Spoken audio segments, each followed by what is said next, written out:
इंद्रायणीचं पसायदान 15 डिसेंबर.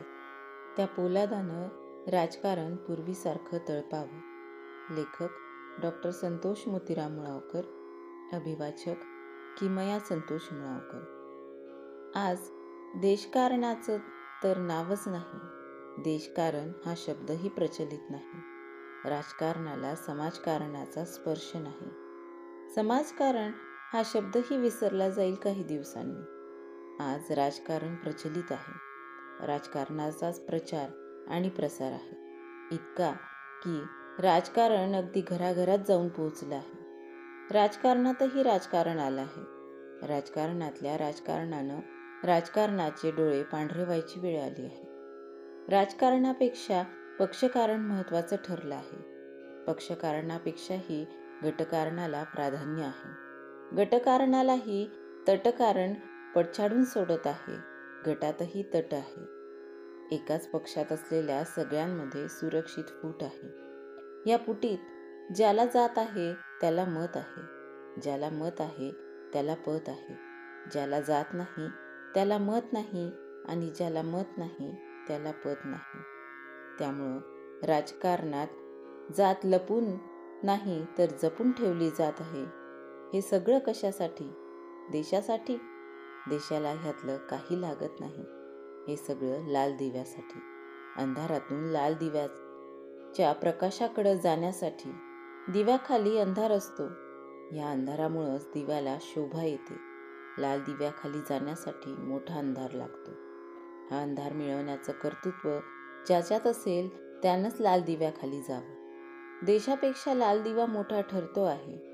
दीपस्तंभातला प्रकाश फिका ठरतो आहे. सत्तेतला लाल दिवा आज प्रत्येकालाच आहे हवा.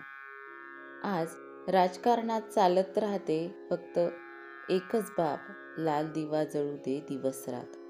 प्रत्येक लाल दिव्याखालच्या अंधारात मोठी खुर्ची असते. ज्याला इतरांना अंधारात ठेवता येतं त्यालाच ही खुर्ची मिळत असते. खुर्चीची शान लाल दिव्यातच दिसते छान. लाल दिवा असेल तरच खुर्ची महान. लाल दिवा हा खुर्चीचा आत्मा असतो. तो नेहमीच अतृप्त असतो. त्यामुळं तो नेहमीच भटकत असतो. या भटकंतीत दिवा स्वतःला केव्हा घालवेल याचा नेम नसतो. दिवा जातो पण दिव्याखालचा पोरका अंधार तसाच राहतो. राहिलेला अंधार वाढत जातो. अंधारात चाच पडणारा आयारामचा गयाराम होतो. गयारामचा आयाराम होतो.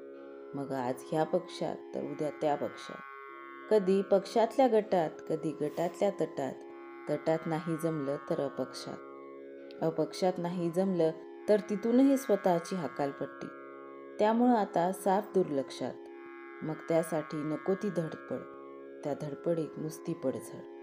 ही पडझड स्वतःची नाही तर इतरांची.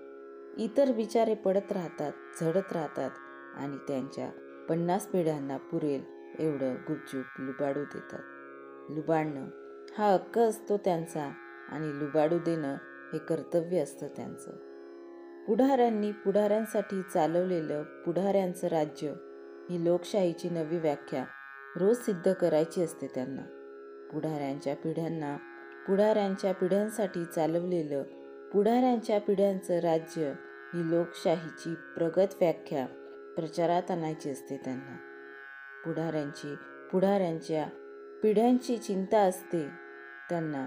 पुढाऱ्यांच्या पिढ्यांना पुढारीपणाशिवाय दुसरं काहीही करता येत नसतं.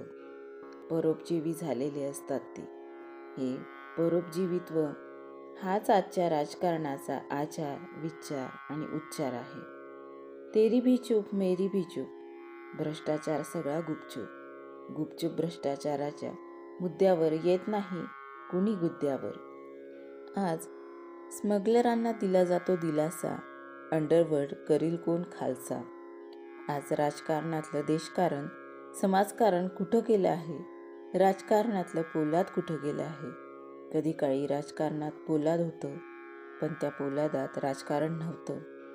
आज सरदार वल्लभभाई पटेलांच्या 15 डिसेंबर 1950ला झालेल्या निधनाच्या स्मृतिदिनी पोलाद आठवावं.